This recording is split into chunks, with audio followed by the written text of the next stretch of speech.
Assalamualaikum warahmatullahi wabarakatuh. Perkenalkan, saya Desti Kurniati, guru bimbingan konseling yang merupakan calon guru penggerak Angkatan 5 dari Kabupaten Rejang Lebong. Pada kesempatan ini, izinkan saya untuk menyampaikan materi tentang koneksi antar materi, refleksi, dan kesimpulan pemikiran Ki Hajar Dewantara. Koneksi antar konsep. Menurut KHD, pendidikan adalah tempat persemaian benih-benih kebudayaan dalam masyarakat. Pendidikan merupakan tempat bertumbuhnya nilai-nilai kemanusiaan yang dapat diwariskan. Dari sini, Ki Hajar Dewantara memiliki keyakinan bahwa untuk menciptakan manusia Indonesia yang beradab, maka pendidikan adalah kuncinya. Adapun dasar pendidikan KHD, yakni pendidikan adalah menuntun, kodrat alam dan kodrat zaman. Pendidikan seperti halnya bertani atau berkebun. Prinsip bukan tabula rasa. Budi pekerti dan pendidikan berpihak pada anak. Kesimpulan yang saya peroleh dari pemikiran Ki Hajar Dewantara adalah 1. Pendidikan adalah tuntunan.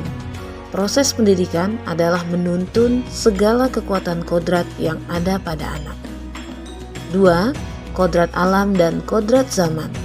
Anak adalah sesuatu yang sangat bernilai. Untuk itu, pendidik harus mampu menerima keberagaman karakteristik anak sesuai dengan kodratnya. Dalam pembelajaran di kelas, hendaknya kita juga harus memperhatikan kodrat anak yang masih suka bermain. Lihatlah ketika anak-anak sedang bermain, pasti yang mereka rasakan adalah kegembiraan. Dan itu membuat suatu kesan yang membekas di hati dan pikirannya. Hendaknya guru juga memasukkan unsur permainan dalam pembelajaran agar siswa senang dan tidak mudah bosan. Apalagi menggunakan permainan-permainan tradisional yang ada. Selain menyampaikan pembelajaran melalui permainan, kita juga mendidik dan mengajak anak untuk melestarikan kebudayaan. Yang ketiga, pendidikan layaknya bertani dan pendidik adalah petaninya. Pendidik harus mampu memfasilitasi tumbuh kembangnya kekuatan kodrat yang ada pada anak dengan menciptakan ekosistem belajar yang menyenangkan. 4. Anak bukanlah sebuah kertas kosong, akan tetapi anak telah membawa sifat bawaan atau kemampuan yang masih samar. Dan tugas pendidik adalah untuk menebalkan laku anak dengan segala kekuatan kodratnya. Kelima, menerapkan sistem AMONG, yakni asah, asih, dan asuh. Pendidik menjaga, membina, dan mendidik anak dengan kasih sayang dan keikhlasan sesuai bakat dan minat anak untuk menemukan kemerdekaannya dalam belajar. Keenam, menerapkan sistem tripusat pendidikan, yaitu pendidikan dilakukan di lingkungan keluarga, perguruan, dan masyarakat. Dan terakhir, pendidikan berpihak pada anak, yakni bebas dari segala ikatan dengan suci hati mendekati sang anak, bukan untuk meminta suatu hak, melainkan untuk berhamba pada sang anak. Refleksi diri. Yang saya percayai tentang murid dan pembelajaran di kelas sebelum saya mempelajari modul 1.1 adalah peran pendidik lebih dominan dibandingkan peserta didik. Dalam memberikan layanan BK, saya sering menggunakan metode atau strategi yang cocok menurut saya dan tanpa memperhatikan keinginan dan kebutuhan anak. Saya cenderung menuntut anak harus segera bisa menyelesaikan masalahnya dengan cepat. Menurut saya, anak bisa menyelesaikan masalah dengan mengikuti saran yang saya berikan kepadanya.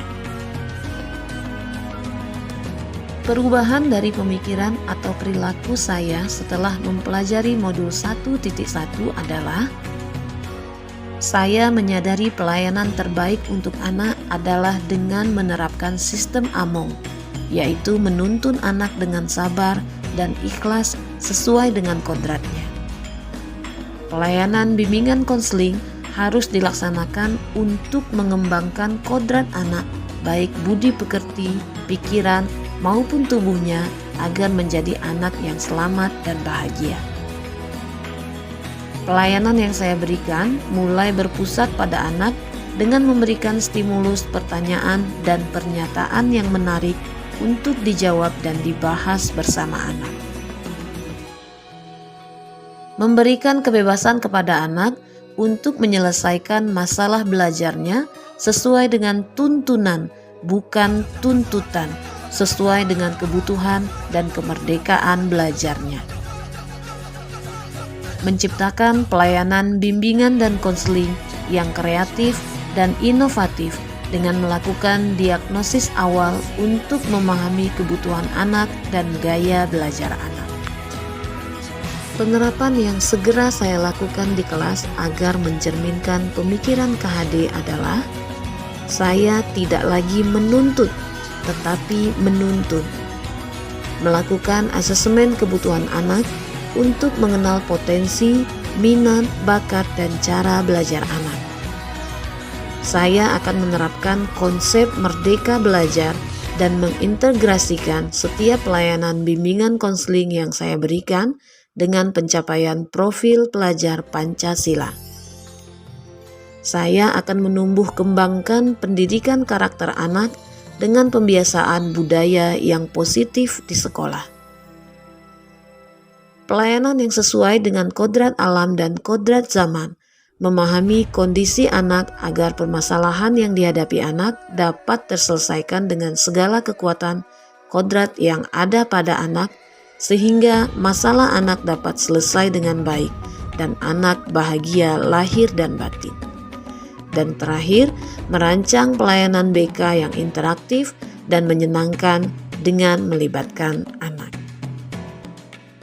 Demikian yang dapat saya sampaikan. Sekian, terima kasih. Assalamualaikum warahmatullahi wabarakatuh.